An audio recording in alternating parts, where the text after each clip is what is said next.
so attuned that they actually care to investigate things, and then you might get someone like, a Kucinich or a Ron Paul who comes to the fore. Because all of a sudden they'll look at it and it's like, all right, everybody tells me this guy is crazy, but he don't sound crazy to me. And people going the extra distance and finding the people who actually do give a damn about them, because they're not the ones that are generally presented as your choices by the media.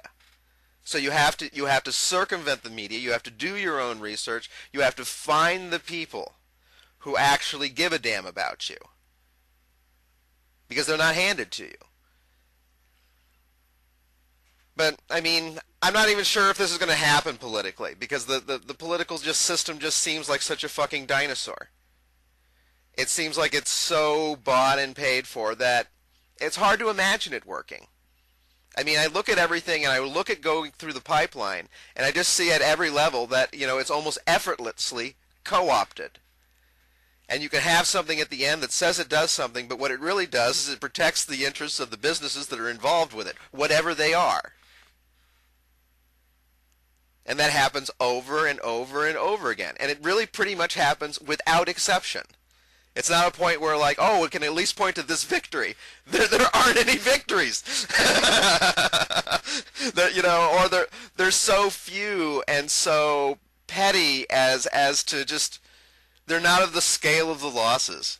It's like an entirely different scale you're talking about for, like, victories for people as opposed to losses for people. This is why people get disenfranchised. This is why people stop caring. This is why people stop voting. Okay, so Zach's having a bad day. No hope from Zach today. No, but it is true. And then, yeah, people get disenfranchised. They feel disenfranchised, which is totally a legitimate feeling for them to have, and then they stop voting. So I'm gonna say it, if it's between voting and not voting, vote Nader. Do it. Okay. Now, getting back to... Well, actually, that's the way that I was making the same argument with people, even as I was, justifying stupidly my vote for Obama. So, I mean, I still believe, and I believe that you should... Shouldn't have done it, man. No, I don't know. That's such a tough issue. But I believe that, whatever the system affords you, you take advantage of. And whether you really think that it's going to work or not. Because, I mean, you do it under the chance that it might work. I mean, why not? If someone gives you a free lottery ticket, chances are you probably won't win. But is that any excuse not to at least scratch off, the silver and find out? But that's kind of like the level I'm at right now in terms of the political process. Let's scratch the silver and see if we got lucky. Okay, now getting back to the whole climate change and Climategate thing, and just sort of the political atmosphere surrounding that in general. I kind of wanted to get into the sort of more conspiracy side of the whole thing, because I guess part of the reason you could sort of explain or understand where this conspiracy theory of the scientists agreeing on climate change in order to further some agenda or gain money or something like that. If you believe that there is no climate change and 90% of the scientists are saying that there is, then I guess the logical thing is to think that there is a conspiracy. Well, yeah. I mean, I guess that is kind of a way to reverse engineer reasonability. Well, and that's the way people think now, I think. And that's a whole nother topic that I think we should go into at some point, but maybe not today. Well, I think it comes from applying the same standards that work reasonably well in other areas to scientists. Because I think people are just trying to figure out, okay, well, if these scientists are, part of this conspiracy by which Goldman Sachs is going to try to defraud me again, what are they getting out of it? and they're just kind of applying the classic thing as, oh, there must be money. Why else would they do it? But I mean, I think it's mostly just kind of like, I think it's like just trying to reverse engineer a reason why scientists are part of this. A reason not to trust them. But I guess at least they're trying to find a reason. That's good. So I mean, if you can defeat the reason they have, then you can possibly, you know. No, but you can't defeat a conspiracy theory. It's almost impossible. I mean, if you say that it doesn't exist, then you're part of it. And that's not the only thing. It's like I've said about Glenn Beck, you can't disprove crazy. Well, and there are people who are really into things like, say, the Protocols of the Elders of Zion, which has, been thoroughly debunked and linked back to various ancient texts that made their rounds in the court of the last czar, and going back even further than that to the writings of an earlier French anti-Napoleon activist. And I mean, these things are literally taken word from word from these earlier texts.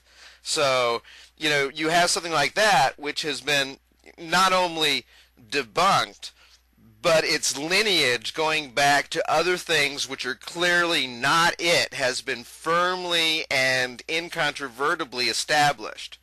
And yet it doesn't matter to people, because once again you get back into the realm of what do people want to believe. And if you are at your heart an anti-Semite, it's very hard to not believe in the Protocols of the Elders of Zion, because you want to believe that there's an international Jewish conspiracy which is fucking up everything.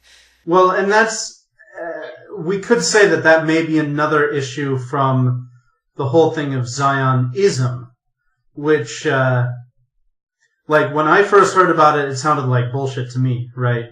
But then I looked into it, and it was actually a political movement with a history based on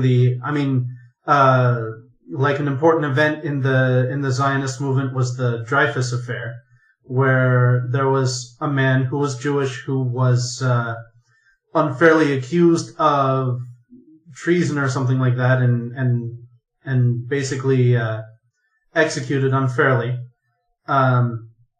In, I think it was France, and basically there was this movement called the Zionist movement that said that the Jewish people will never be accepted in Europe or in the West, and we have to be in our own country in Jerusalem, in Israel, right?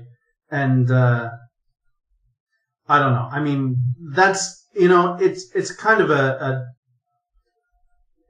it's kind of a weird idea to begin with, but it's something that caught on, and then it was something that they actually did, and then nowadays, I think maybe a lot of people take it sort of the wrong way, but I would definitely argue that it was probably a bad idea, just because I think that anybody claiming to, that a religion needs a nation is the wrong idea, Nations need religious freedom, not the other way around. You don't need a nation for a specific religion. Yeah. But that's getting off on a very dangerous tangent, I think. A lot of people are going to call me anti-Semite now, but I don't know. I mean, Israel, I think, is another topic for another conversation, because I mean, there's plenty of blame to go around. Israel is a topic for a lot of conversations. Yeah. Very complicated. But I mean, my concern always about the climate thing is just that is how hard a sell it is, and the fact that something like this, which should probably be a fairly minor setback, is actually going to end up being a major one. No, it's going to be huge. I really think it's going to change a lot of people's minds, or at least concrete in their minds what they already believe. Or, I mean, anybody who's on the fence, there's going to be huge pressure on the side of people saying don't believe in climate change to get them to come onto their side of the fence. And on the other side, all there's going to be is, oh yeah, well, we're sorry. That looks bad. You know? And I mean, that's why I really blame the scientists. I really do. Because, I mean, if you're going to be in this forum, I know this is not your forum. I know this is not like the kind of thing that they're usually good at.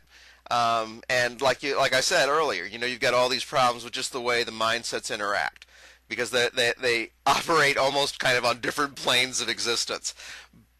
But all that being said, you got to fucking wise up.